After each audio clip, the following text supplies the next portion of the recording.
know what it is us 21st century humans value, crave, and worship above all else? The thing we seek out, minute by minute, 24/7, 365 days a year? Well, an idealist might say the answer is love, or maybe happiness. A cynic might say money or power. But I'll tell you what I think.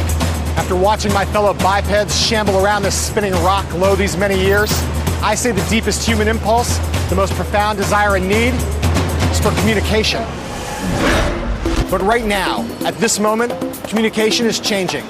In the old days, the way our culture talked to itself, all the stuff we read and watched and listened to, was controlled by the bigwigs who ran newspapers and TV networks, the movie bosses and music moguls. The big shots decided not just what information you could have, but when and where you could have it, and how much you had to pay for it, too. I'm John Heilman, and I'm here to tell you about a communications uprising that's happening all around us. An incendiary revolt of the little guy that has the assembled forces of big media quaking in their tasseled loafers. A revolt being propelled by, what else? The World Wide Web. To bring you this tale, I've explored the infinite expanses of the internet, from its busiest quadrants to its most barren haunts. I've skulked around behind the scenes in Silicon Valley, delving into the doings and meetings of the leaders of a new generation of companies like YouTube, MySpace, and Facebook. Companies that have begun to turn the web into a two-way, participatory, democratic medium, controlled by no one and shaped by everyone. In other words, our medium. I've also delved into the history of the web to tell you the story of how the seeds of this remarkable transformation were sown. By now we all know how the web has changed the world, but this is the story of how the world is changing the web.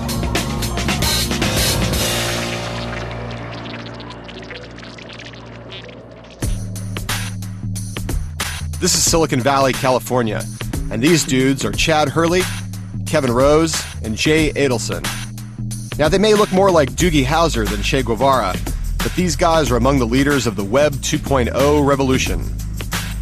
Rose and Adelson run Dig, a social news website, the content of which is chosen by its devoted user community of millions.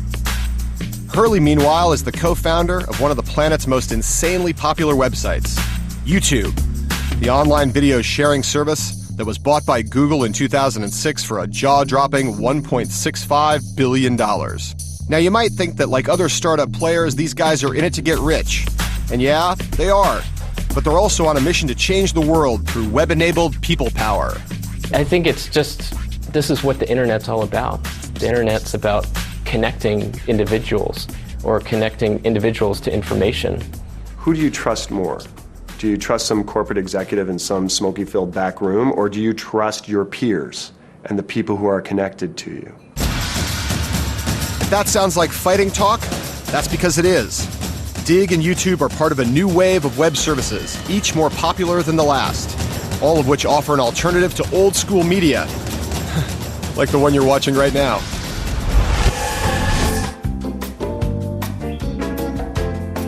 Until very recently, the old television order operated according to a set of ancient and antiquated customs.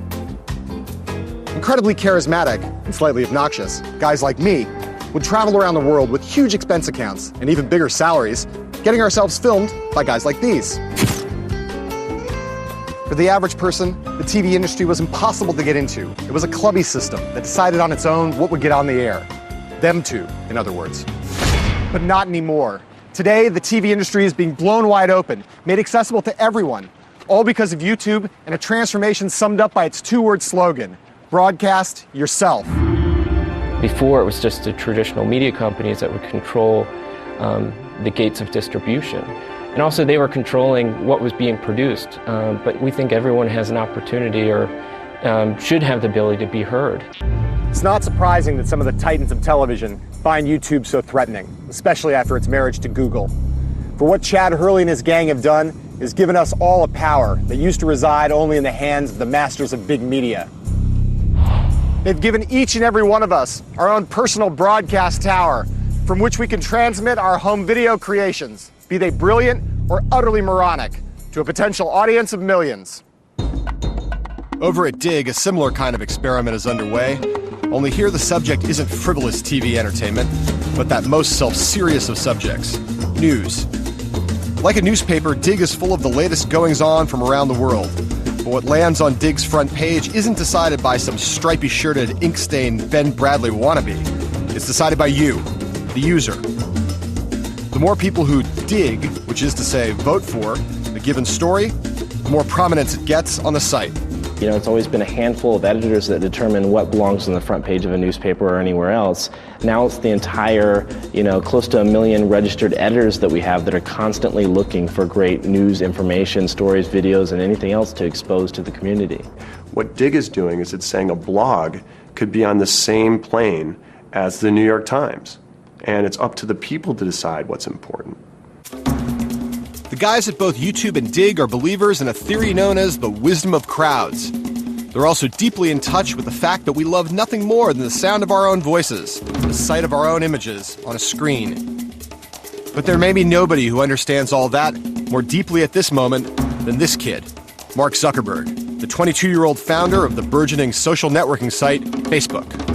The reason why you spend so much time communicating with your friends, right, and other people that you respect is because their opinions and what they say actually means a lot to you. So what we've tried to do at Facebook is we've tried to map out all of these relationships that people have. About a year ago, I happened to share a cross-country flight with Arthur Sulzberger, the chairman and publisher of the New York Times, and Mark Zuckerberg. Zuckerberg arrived about 20 minutes late to the New York Times jet, no less, wearing a pair of gym shorts and flip-flops. Listening to him and Sulzberger talk about the future of media was like overhearing a conversation between a Martian and a fungo bat.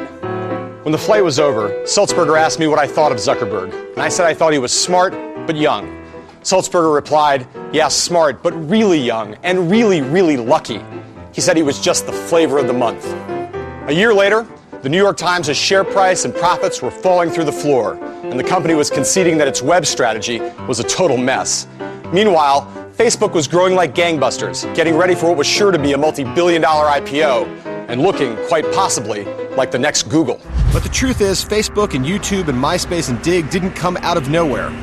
They're the direct descendants of another crop of media revolutionaries who hit the scene an eternity ago in high-tech terms, by which I mean, a little less than a decade ago. Now today we've all become a bit blasé about the web. We take for granted the huge changes it's caused in our daily lives, especially when it comes to how we consume media.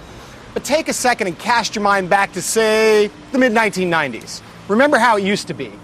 Remember the incredibly tedious process that used to be involved when it came to laying your hands on a new piece of music. As I recall, it went something like this. First, you'd hear a track you liked, maybe on the radio. Then you'd have to leave the house and go look for a record store. Poke around in the bins, find the music you're looking for, and then come all the way back home again. Finally, you'd get back to your comfy living room with your expensive new CD, which you'd bought on the strength of that one single you liked. You'd pop it into your CD player, put your feet up, and give it a listen.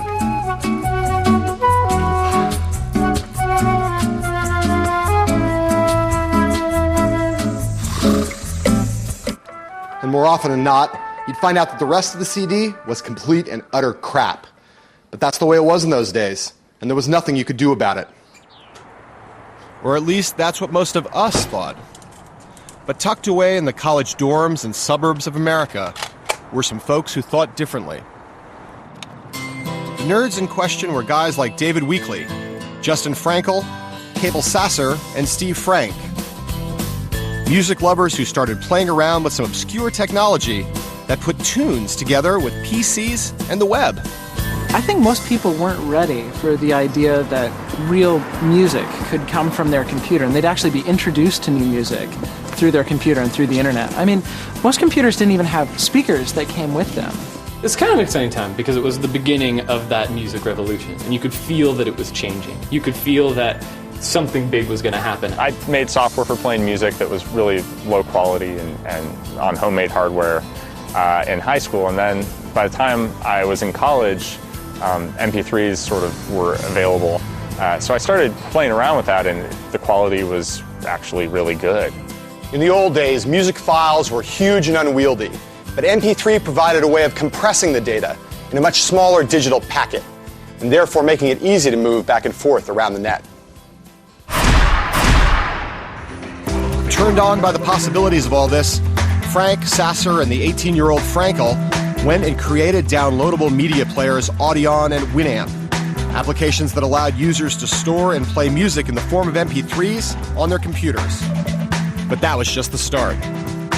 Music lovers and internet enthusiasts like David Weekley were getting excited about the idea of distributing and accessing MP3s online. As a Stanford computer science freshman, Weekley launched an MP3 information website laden with downloadable ear candy. About 2 weeks after I started it, I got a call from Stanford Network Security. And they asked me, hey, what's going on? We keep this list of the top 10 to 20 servers on campus that are using bandwidth. And normally dorm computers aren't really on this list. And your computer's number one in this list. And actually, your computer's using about 85% of Stanford's outgoing network bandwidth. So we're curious, what's going on? What was going on was the first stages of an internet insurgency that would soon catch the old order of the music business totally off guard. For down in Los Angeles, executives like Jay Sammet of EMI Records had created a cushy life for themselves doing things the same technophobic way that they'd always been done. MP3, web audio, ripping, mixing, burning. Their reaction was, not a chance.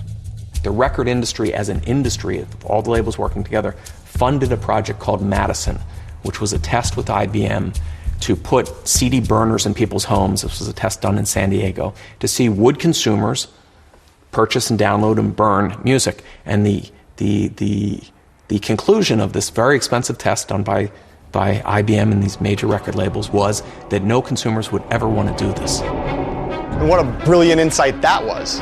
It's worth recalling, of course, that a couple decades earlier, the geniuses at IBM had decided that the worldwide market for PCs would never be more than a couple thousand units. And now the dinosaurs of the record industry were making the exact same mistake again. Instead of, heaven forbid, embracing the net, the music business fat cats adopted a posture of perfect and absolute denial. Under no circumstances would they allow any of the copyrighted material of their artists to be circulated anywhere on it. But as the industry would soon discover, like every other parent eventually does, the kids of America didn't really care whether they had permission or not. The idea that music could be distributed on the web and freed from the rule of the record industry was about to go mainstream in a massive way, amidst a frenzy of downloading that would ultimately pave the way for services like YouTube. All this thanks to a shy 18-year-old from Boston with a novel but thoroughly disruptive software idea. His idea was called Napster, and his name, Sean Fanning.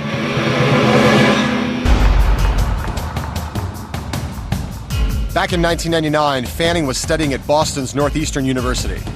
He liked to play guitar and, like his friends, surf the web for downloadable music. My roommate in college was really into rap music and would download all sorts of obscure rap, and he'd have his friends over on the weekends and we'd party, and they were all interested in getting access to his music or figuring out how to get music in the same way that he did. But he put so much time into finding tracks, it was such a pain that he would skip class to do it. And if he found a good site, he would skip, an entire day worth of classes just to make sure he got everything he wanted. This gave Sean Fanning a big idea. I mean, like, really big. So big that its repercussions are still rippling all throughout the internet and the entertainment industry today. I started to come to the realization that there were all these people with music collections that had music that other people would be interested in, and they wanted to share them. And the logical way to solve that and some of the reliability issues was to do something that created what was essentially a peer-to-peer architecture. So how did this peer-to-peer system work? Well, Napster allowed its users to let their PCs talk and share stuff with the computers of other users. This meant that as long as someone somewhere had an MP3 of the song you wanted, all you had to do was fire up Napster, type in the name of the song, and it would be downloaded onto your hard drive straight from theirs. Napster was kind of built out of necessity. I really wanted to use what I was building. And he wasn't alone, because Fanning, a kid too young to buy a drink in most American states, was about to spark a phenomenon and cause one of the most heated controversies in the history of technology. In June 1999, Fanning finished hacking up the code for Napster. It was the first program he'd ever written. He gave it to a couple dozen of his friends that he met through online chat rooms and told them, hey, just don't spread this around. But once they got their hands on it, they couldn't resist. Within a week, some 10,000 people had downloaded Napster, unleashing a revolution that promised a future in which the record shops of the world looked something like this.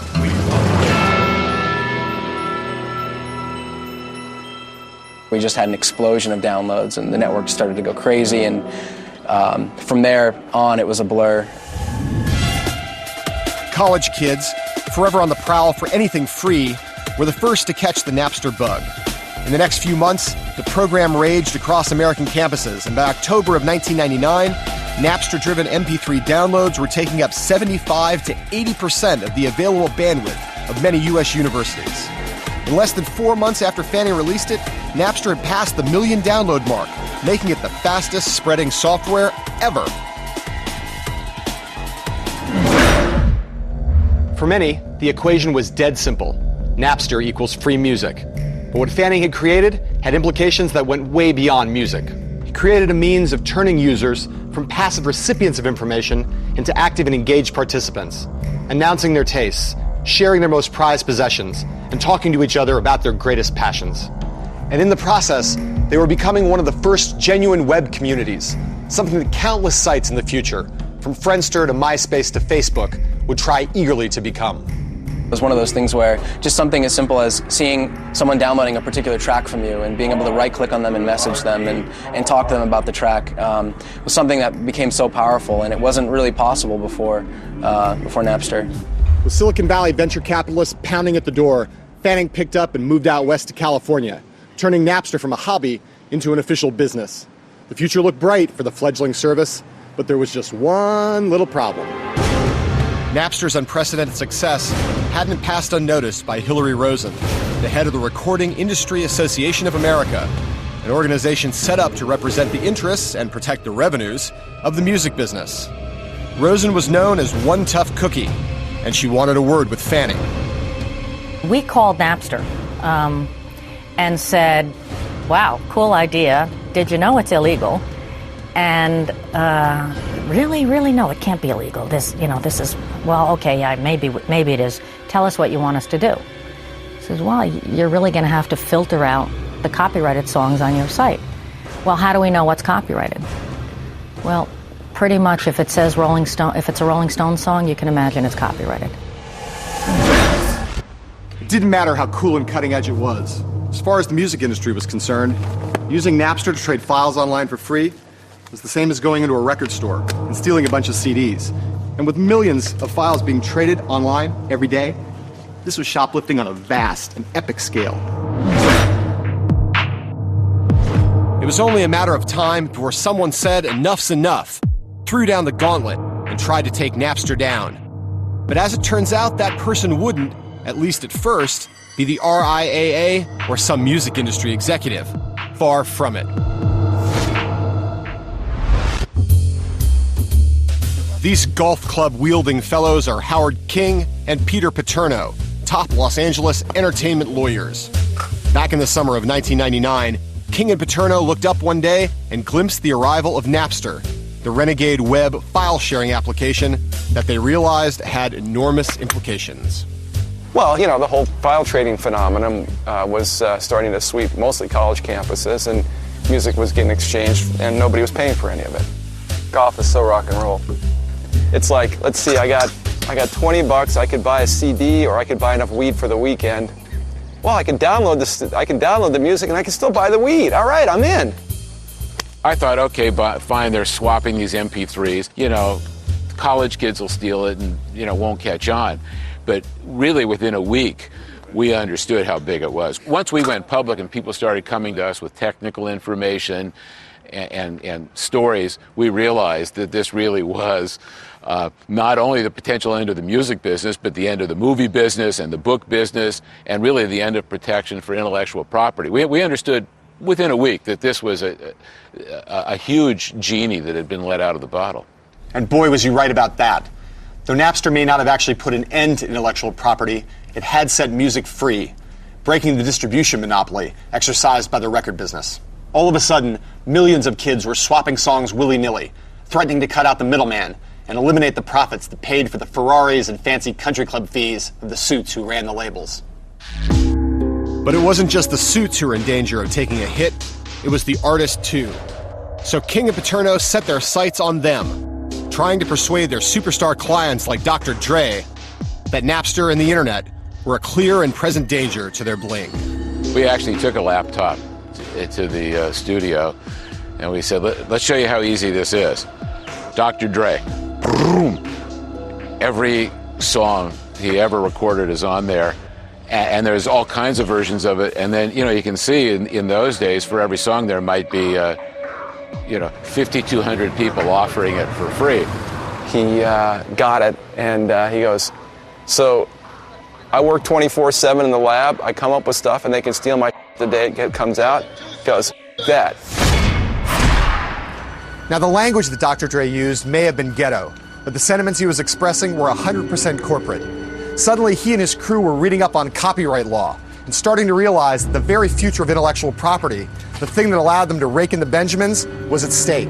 And there was worse to come. Because Dre wasn't the only one of Paterno and King's superstar clients to notice that their music was being traded for free via Napster. Sean Fanning's little invention had also caught the attention of the biggest, ugliest, hairiest, and scariest, and richest heavy metal band of them all, Metallica. And to put it mildly, they were not amused. I was a pretty big Metallica fan, and I remember being really surprised by the fact that they were so upset by Napster and by people sharing their music, because I know they were really into the taping of live shows and sharing of live shows. They're pretty hypocritical. Yeah, I'd say it was pretty hypocritical.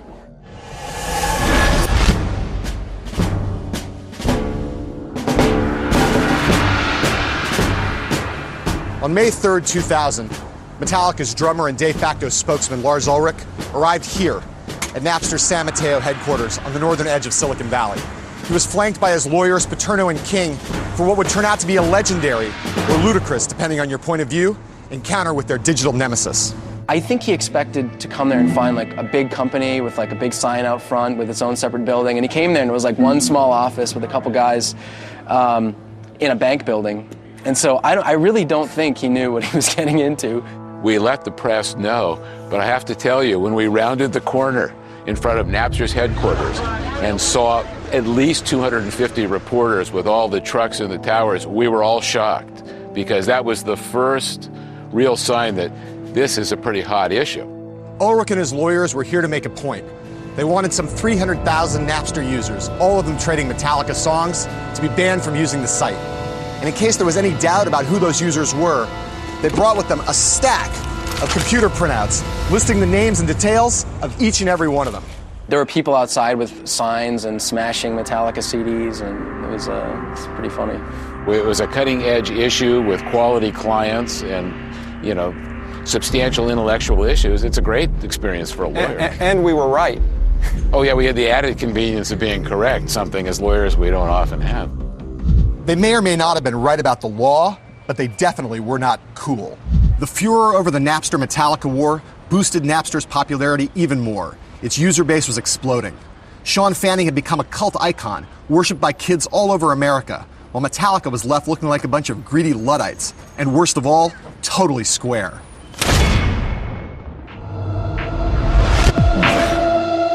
But there was more trouble to come. Hillary Rosen and the RIAA filed a lawsuit against Napster, one that promised to have profound implications for the role of copyright in the digital age. After a furious, bitter legal battle that took place here at the Ninth Circuit Court of Appeals, amid a massive swarm of press from around the world, in July 2001, a verdict was rendered. Napster had to be shut down immediately. The music business had won, at least for now, but it had also shown itself to be a reactionary force. Rather than embracing the future, it had panicked and declared war on its customers, calling them outlaws rather than what they really were, fans. With its vindication in the courts, the music industry could claim a victory in its war against file sharing. It had shut down Napster and sent Sean Fanning packing. And it encouraged Steve Jobs and Apple to create the iTunes Music Store, where songs were sold for 99 cents apiece. with strict copy protection that made the labels very happy. But with the benefit of hindsight, the music industry's alleged triumph seems more like a hollow, Pyrrhic victory. Did shutting down Napster halt the decline in music sales? No. They just continued their long and steady downward spiral. Did shutting down Napster stop illegal file trading in its tracks? No. Services like Kazaa simply picked up where Napster left off, fueling even more trading in pirated tracks. Well, okay then, you might say, at least the lawsuit sent a shot across the bow of Silicon Valley on behalf of the entire entertainment industry, a stern warning to every impudent punk kid that trading in copyrighted material would not be tolerated. But while the courts may have said that Napster broke the law, it also broke new ground. Ground that a new generation of 21st century web startups would soon rapidly lay claim to. The best known of those startups, of course, is YouTube, which in the past couple years has become a worldwide sensation, in no small part by being a place where people can go to view countless clips from popular TV shows, shows produced and owned by giant media companies such as Viacom. So how have those companies reacted to this borrowing of their content? Well, recently I interviewed Philippe Dalman, Viacom's CEO, and what he had to say about YouTube carried distinct echoes of the Napster controversy. It's a very high-quality company, a lot of very, very smart people. They can do things very quickly when they want to. And I guess they haven't wanted to until this point, but maybe they will want to in the future and will want to join the consensus that they need to be a part of. Dalman's obvious unhappiness has expressed itself in legal form. Viacom has launched a $1 billion lawsuit against YouTube, accusing the site of, quote, brazen disregard for intellectual property law because of the copyrighted material that appears on the site. You might be tempted to ask, have these people learned anything? And to answer, I guess not. Even though YouTube will take down any copyrighted material as soon as the owner asks it to, and even though YouTube is trying hard to come up with an easier system, Dalman's fears seem undiminished. But bringing YouTube to heel won't be as easy as shutting down Napster was, because unlike Napster, YouTube is no longer some underfunded startup. It's got a deep-pocketed sugar daddy in the form of the search giant Google, which acquired YouTube at the end of 2006. I think it definitely would have been hard, to say the least, without Google's resources in place to deal with the level of interest in our company from the larger media players. YouTube may have become the largest target of the old guard's attempt to protect its flank. But while the service has indeed become a place where millions of people post and share copyrighted material, that may not be the most significant threat that YouTube poses to big media. I think what they're feeling is just the effects of the internet, is that the internet opens up new opportunities for distribution that they don't necessarily control. And people have the opportunity to create their own content. And people are entertaining themselves. I think at the end of the day, that's what it comes down to. Sometimes they feel threatened by the fact that people would rather watch themselves than to watch their content. From its inception, YouTube has been at the forefront of the movement towards user-generated content. It offered a platform for people to express their creativity and indulge their vanity, and people went wild for it, posting countless online videos of wildly varying quality. But YouTube wasn't alone.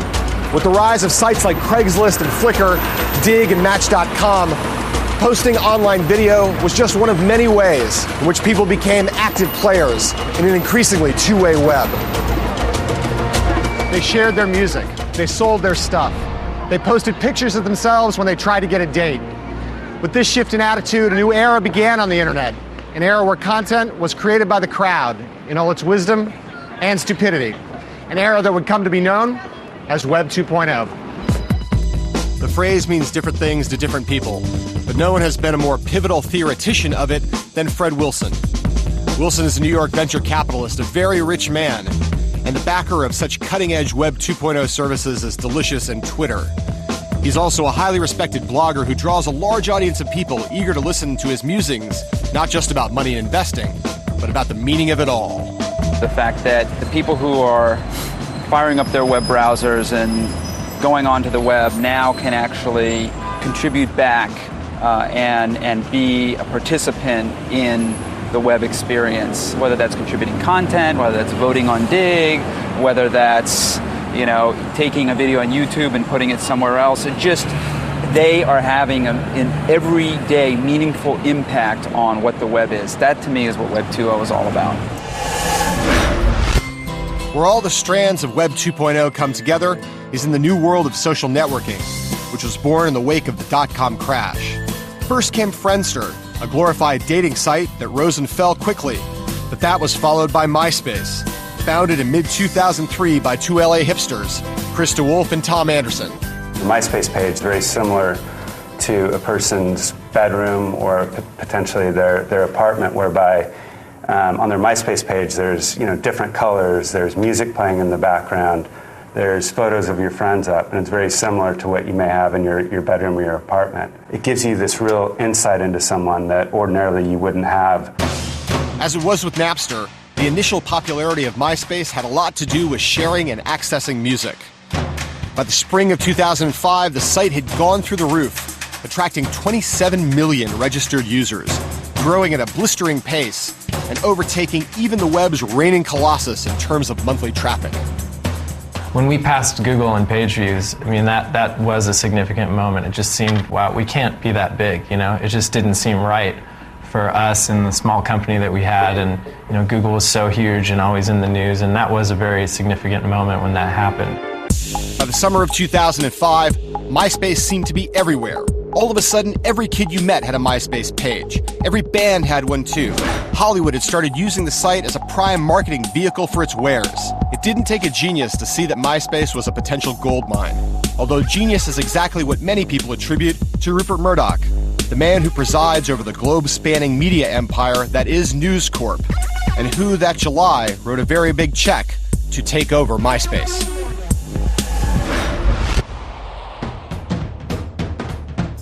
At the height of the internet bubble, I had a conversation with Murdoch about the implications of the web. The old man poo-pooed it. Everyone's getting a bit overexcited by this digital deluge, he said. Most people just want to sit back and watch. Interacting is hard work. I remember thinking I'd finally found a blind spot in Murdoch. But then, a few years later, he turns around and buys MySpace for $650 million. Had Murdoch, the god of old media, finally got the web religion? I don't think so. What happened was that the social networking tsunami simply got too big for Murdoch to ignore, and he figured it was time to start trying to ride the wave rather than getting drowned by it.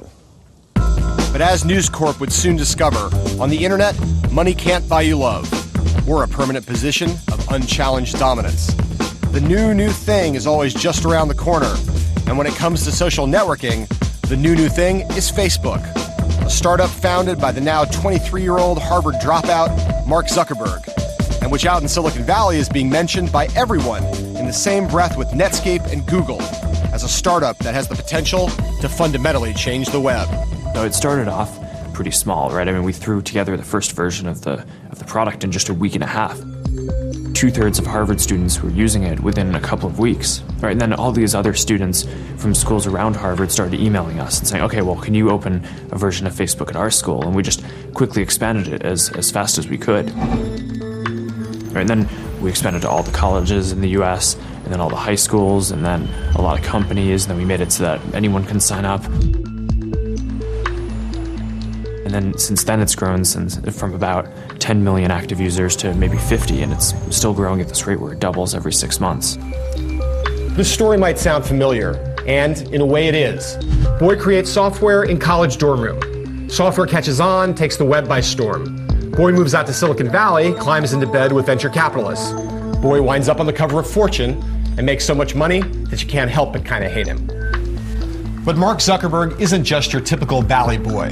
What sets him apart is the sheer, ungodly, nearly incomprehensible scale of his ambition. It's the kind of ambition that reminds you of a young Bill Gates, who set out with the goal of putting a PC on every desktop in every home and office in the world, all of them running Microsoft software. Or the Google guys, whose goal is to organize and make accessible all the world's information via Google. In Zuckerberg's case, the grand ambition is to create a service that captures the totality of human connectedness. To create, I guess you'd say, the ultimate relationship engine. what we've tried to do at Facebook is we've tried to map out all of these relationships that people have. And I mean, there are billions of them across the world. And what we call the aggregate of all of the relationships that people have, we call that the social graph. The social graph may sound like another bit of Silicon Valley jargon, but it's not. It's actually a concept from academia, from what's known as social network analysis. The basic idea is that we're all bound together by a web of relationships. Some of the ties are direct and strong, others are tenuous and weak. I know you. You know a guy named Fred, and Fred happens to know Bono. So, theoretically, I'm connected to Bono. It's the 6 degrees of separation thing. Everyone's connected to everyone, however distantly. Now, imagine a diagram of all those interpersonal connections. That's the social graph. So when Zuckerberg talks about mapping, encompassing, and replicating online the entire sprawling global social graph, well, that's what I meant when I said before that he was unusually ambitious. Zuckerberg's ambitions don't end with the social graph, however. He wants to turn Facebook into the windows of the web, a platform on which software developers can build applications to make the site more useful and all-encompassing, and along the way, develop a whole new model of advertising. Well, I mean, the developer platform is something that happened really quickly. I mean, within the first 4 days of launching it, this company iLike, they built a music application, had more than 1 million users already, and stuff like that is just crazy. But I mean, it was really interesting to see how quickly it grew. Though it's early days and many of the current Facebook applications aren't very useful, the potential of its platform can't be overstated. That's one big reason why Microsoft wasn't just willing, but eager to part with $240 million for just 1.6% of Zuckerberg's company late last year. Whether Zuckerberg will become the new Bill Gates of the web, of course, remains to be seen. For one thing, his new ad platform may flop. For another, MySpace is hardly giving up without a fight. Though Facebook is growing at a staggering rate, MySpace is still bigger, and DeWolf and Anderson, with Murdoch's backing, plan to take on Facebook head-on. Thus are we about to witness the next great Donnybrook of the web. Facebook versus MySpace. The Valley Geeks versus the Hollywood Slicksters. But even with Rupert Murdoch lurking behind the scenes, bolstering MySpace as best he can, this is a novel kind of fight. Not old media versus new media, but new versus new. Two purebred Web 2.0 startups tangling for supremacy. A battle in which the most important creative assets are all of us, the amateurs. Which side will win? Maybe both, or maybe neither. With the rise of Web 2.0, everything is up for grabs. Money is flowing, deals are being done, millionaires are being minted overnight. But what's happening today also highlights the true significance of the web that first emerged way back in the days of Napster.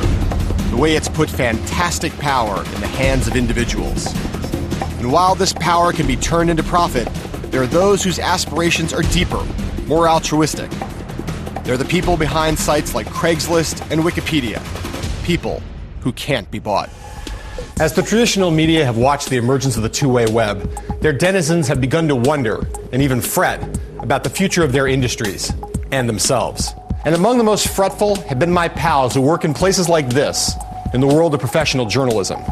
For nothing epitomizes the democratizing tendencies of Web 2.0 more than that new form of expression we've come to know as blogging. All over the world, ordinary people are posting their thoughts, their rants, their expertise, and sometimes even their reporting on the web. Everyone has something to say, and suddenly anyone can be a citizen journalist. My reporter buddies aren't the only ones rattled by the rise of the two-way web, though. Their bosses, the publishers, are freaking out as well.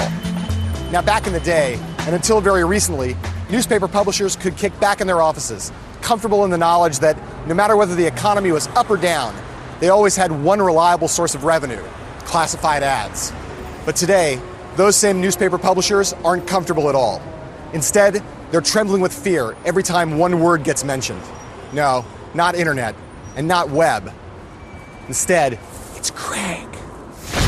That's Craig as in Craigslist, one of the world's most popular websites, which acts as a kind of online notice board in 450 cities worldwide, complete with all the stuff you get in the classified section of any newspaper. Jobs, stuff for sale, stuff wanted, places to rent, places to buy, gigs, services, and of course, personals, many of them naughty. And the fact that its classifieds are free is why the newspaper publishers are in a tizzy. Considering the scale and global reach of Craigslist, surely the company behind it must occupy a vast and gleaming headquarters in the heart of Silicon Valley. And surely the man behind it all must be a rapacious billionaire, fierce and formidable and imposing. Or maybe not. Yep, here he is, Craig Newmark to be precise, a cuddly, middle-aged ex-programmer who runs his free-to-use, free-to-post website out of this tiny San Francisco office, which was once his apartment. Like Jimmy Wales, the founder of Wikipedia, the non-profit user-generated web encyclopedia, Newmark is living proof that the web is not just about making money. It's about setting communication free. We share some values with pretty much everyone in America and maybe everyone in the world. The deal is that, well, once you make enough money to live comfortably and to provide for your future, what's the point in having more? These are just the values we all get out of Sunday school or whatever when we grow up, and we're just following through. We're in an era when people are starting to realize that communities, self-supervising communities, can produce work of very high quality, whether that's open source software or something like Wikipedia. The openness, the transparency, that as long as you've got social rules in place that tend to encourage good work and to discourage bad things, the product that comes out is pretty good. As Wikipedia and Craigslist demonstrate, and as we see all around cyberspace, the web belongs to us. It's given us a megaphone to shout our views, however sane or crazy, trivial or profound, to show off our creativity to friends, family, and to utter strangers, to access media the way we want and say anything we please. What we're living through right now is the flow of power from a relatively small group of people to, in a sense, anyone who wants their little piece of power through the net. We went through the whole .com bubble when the internet started to seem like it might be all about pop-up ads and selling dog food and things like this. And then this kind of harkens back to an earlier era. Which is to say, the web is finally turning into what its originators always hoped for. Something that big business can never hope to control. The medium of the little guy. Don't believe me? Just ask the guy who invented it. Originally, the idea of the web was that it would be a two-way thing, that I would be able to contribute. And the web, over the last decade, has missed that. We're returning to the idea of a read-write web. So the fact that it's a space in which people can write a blog and contribute to a wiki is really exciting for me, because they bring back the common person as the author. And what of the future? Where's the web headed? Well, if I could answer those questions precisely, I'd be a billionaire, and I certainly wouldn't, under any circumstances, share the information with you. What I do know is the general direction of the changes that are coming for the web. Bigger, faster, more social, more pervasive, more all-consuming, more all-enveloping. Whether we like it or not, the web has taken on a life of its own. It's auto-catalytic. The dominoes have started their chain reaction, with many, many more to fall.